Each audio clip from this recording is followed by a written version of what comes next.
Amerika Qo'shma Shtatlari va Isroil Eronga qarshi boshlagan urushining 5-kuni. So'nggi 2 kun mobaynida Amerika va xalqaro miqyosdagi siyosiy va harbiy tahlilchilarning takrorlanuvchi ritorikasiga ko'ra, AQSh borgan sari qurol-yarog' tanqisligi tomon harakatlanmoqda. Bunga asosiy sabab qilib AQShda ishlab chiqarilgan qurollarning nisbatan qimmat ekanligi va ayni bir qatorda ayni shu qurollarning ishlab chiqarilish vaqti, ya'ni samaradorlikdagi muammolari. Solishtirganda Xitoy yoki Eronga qaraganda nisbatan ko'proq vaqt mobaynida kamroq qurol-yarog' ishlab chiqarish aytilmoqda. Undan tashqari ommaga ochiqlangan juda ko'plab hujjatlarda prezident Trampga ayni shu urushni boshlamaslik to'g'risida juda ko'plab xulosalar berilgan.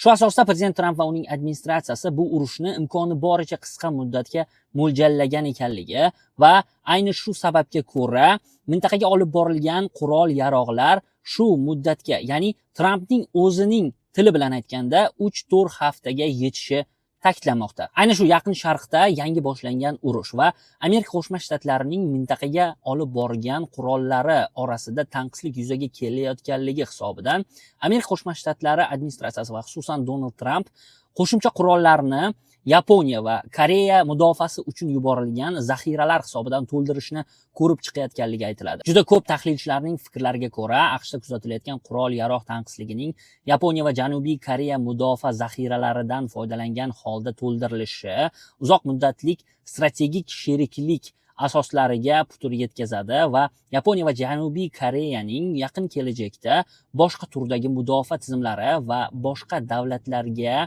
yaqinlashishiga sabab bo'lishi mumkin. Ayni shu xabarlar fonida prezident Tramp Amerika Qo'shma Shtatlarida hech qanday qurol-yarog' tanqisligi mavjud emasligini, agar bo'lgan taqdirda ham bu muammo o'tgan sobiq prezident Baydenga tegishli ekanligini, prezident Tramp sobiq prezident Baydendan yetarlicha to'ldirilmagan qurol-yarog' zaxiralari qabul qilib olganligi, zaxiralarda mavjudlarni esa Ukrainaga yuborganlikda ayblagan. Ammo ayni shu ayblovlardan keyin mening prezidentlik davrim boshlanganidan so'ng qurol-yarog' muammosi hal bo'lganligi, hozirda esa Amerika Qo'shma Shtatlarida yetarlidan ko'proq qurol-yarog' mavjud ekanligini ta'kidlagan.